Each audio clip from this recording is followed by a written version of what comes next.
An 84-year-old man registered at the primary school. However, he was stopped by the security guard at the door. Jenny said that this is a primary school and only accepts children. The old man took out a newspaper from his pocket. The newspaper says that everyone can enjoy free primary education. This made the male teacher very unhappy. The school has a total of 50 desks. They have already enrolled over 200 children. We can't waste resources on a dying old man. So he randomly found an excuse. You need to have 2 exercise books and a pencil. This is the enrollment requirement. The old man didn't say anything else and left. I thought the old man would give up. Unexpectedly, the old man came back the next day with everything. Jenny feels a bit surprised. But the male teacher doesn't have any good temper. You're already at such a mature age. It's better to go home and stay honest. I am not dead yet. The old man is determined. The male teacher has put forward stricter requirements again. School uniforms and shoes are required for attending school. I can see that you don't have money to buy these. Jenny feels very curious. Why do you still want to go to school at such an old age? I want to learn how to read. Obviously, this doesn't move Jenny. Seeing them being so heartless. The old man's tears are swirling in his eyes and his chin keeps trembling. He turned around and left the school again. This time, he still didn't give up. When he returned home, he sold the only old hen in his house. He took the money and went to the second-hand market to buy an old piece of clothing. Afterwards, he personally modified it into a school uniform. He polished the faded old shoes. The next day, he dressed up as a student. He came to the school gate again, limping. The male teacher reminded Jenny not to be soft-hearted. Otherwise, their superiors will cause trouble for them. Jenny ignored it. Instead, she went up and asked the old man a question. How should I explain to the child's parents? I will be a good student. I will study hard. Finally, Jenny was moved by the old man's persistence. She intends to follow her heart. Then she helped the old man open the door. Welcome, Mari. The old man was happy like a child in his 80s. Then he quickly walked towards the direction of the classroom, afraid that Jenny would change her mind if he walked too slowly. Due to Marug's poor hearing, Jenny arranged him in the front row. In the classroom, the old man studied exceptionally seriously. He insisted on studying because he had a letter written by the president to him. It was because he had a letter written by the president to him. He wanted to read the contents personally. They thought that a happy life would begin from then on. Little did they know that some unscrupulous parents had evil intentions. They blamed the old man for their children's poor grades. They claimed that the old man was taking up the school's resources. They demanded that the school expel the old man. Seeing Jenny indifferent, someone gathered a lot of people to cause trouble at the school. There was continuous smashing and smashing outside the classroom. The children were all frightened and didn't know what to do.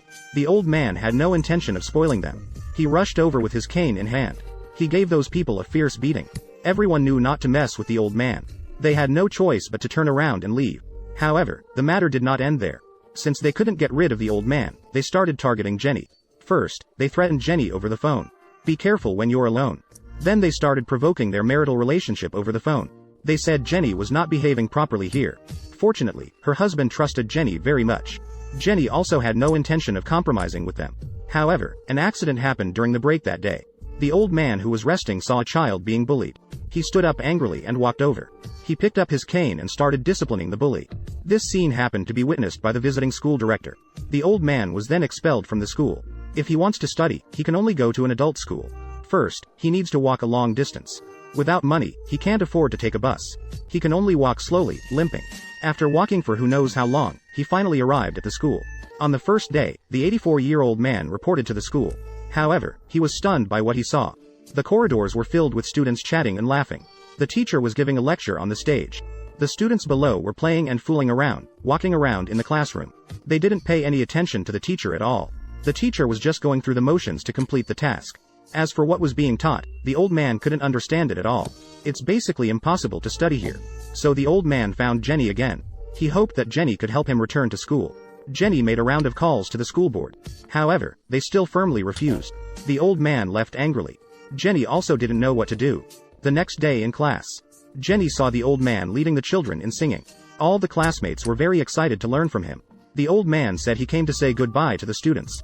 However, Jenny suddenly had an idea. Since they couldn't let the old man be a student here, then let the old man be a teaching assistant here. This way, the old man can still learn here. Seeing that they couldn't really drive the old man away, the school board thought of another idea. They planned to transfer Jenny away from here. Transfer her to another place 300 kilometers away from here. Her husband hoped that Jenny would compromise. Jenny said she wouldn't drive the old man away even if she resigned. She wouldn't compromise with those board members. Seeing Jenny's determination, he started to believe those rumors. As a result, they had their first intense argument. Jenny says goodbye to the old man. The old man wants to go with Jenny. Jenny doesn't agree. The old man wants to leave the school voluntarily. Maybe this way Jenny can stay. Jenny still doesn't agree. He encourages the old man with his father's words. You must keep learning as long as you live. Jenny goes to school to say goodbye to the children. The children are all very reluctant. They come forward and present their own gifts. The old man sees tears welling up in his eyes. He must do something for Jenny. The next day, he brings his only sheep. He stops a vehicle going to the city on the roadside. He pays for the ride to the city with the sheep. On the other side, the school board announces the arrival of a new principal. The parents sing and dance, waiting for the new principal to arrive. They see the car coming. They run excitedly to greet him. But the children stand still in their place. The eyes were filled with hostility. Before the principal even arrived, the children approached and locked the school gate. Then, the principal was greeted with slippers, sticks, cups, and other things. The principal was also hit on the head by a cup. The children were throwing things frantically. They were shouting, "We want Teacher Jenny." The new principal saw how fierce the children were. He was scared and quickly fled. On the other side, the old man took a car to the city. After getting off the car, he headed straight to the building of the Ministry of Education, and requested to meet the chairman of the Ministry of Education. However, it wasn't easy to meet the chairman. The receptionist said the chairman was in a meeting. Either meet the vice chairman now, or wait until the chairman's meeting is over. The old man neither wanted to meet the vice chairman nor wait.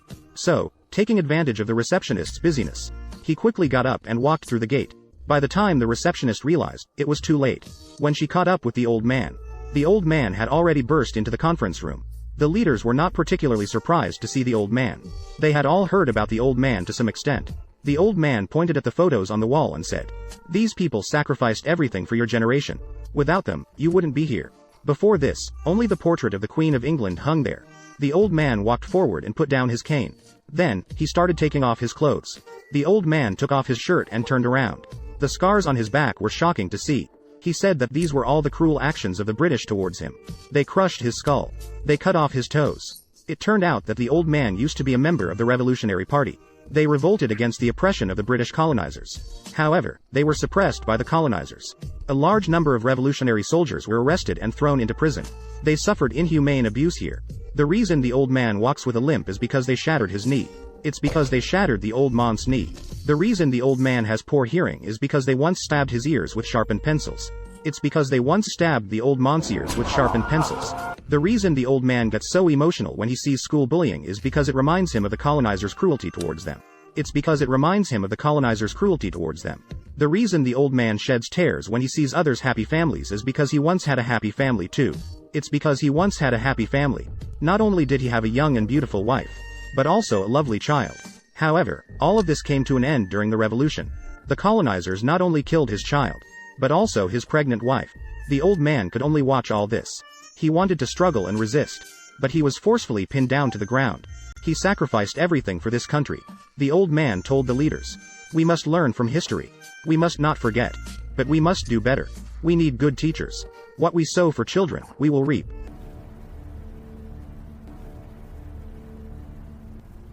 Bring her back. Thank you. Then the old man walked out of the room. Not long after, Jenny was brought back. The old man smiled brightly. The children rushed out of the classroom to welcome her. They all excitedly surrounded Jenny. Back at home, the old man took out the letter again. It would take forever to learn to read on their own. Then he found Jenny with the letter and said, "This letter is too difficult to read. Please read it to me now, I beg you." Jenny opened it and glanced at it. Her expression immediately became serious. Then he handed the letter to the male teacher next to him. Ask the male teacher to read it for Marig. Dear prisoner number 4339. I am here to inform you on behalf of the Republic of Kenya that you are eligible for compensation for the abuse you suffered during your imprisonment under British colonial rule, when you were imprisoned at Burra Camp from 1951 to 1953.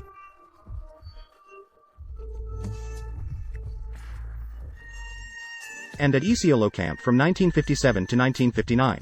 As the male teacher recited, the old man's expression became increasingly excited, as if he had returned to his past experiences of suffering. According to the records, prisoner number 4339. Due to your unwavering refusal to abandon your oath, you were subjected to cruel and inhumane treatment during your detention.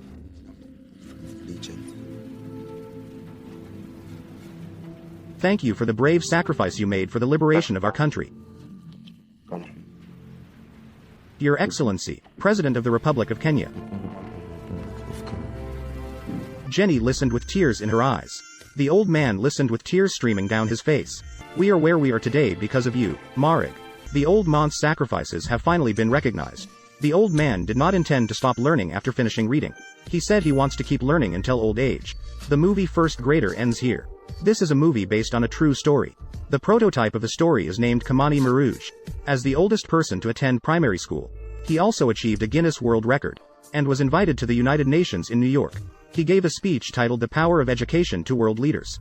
Alright, I am Sheyu, Yuan. Looking forward to our next meeting.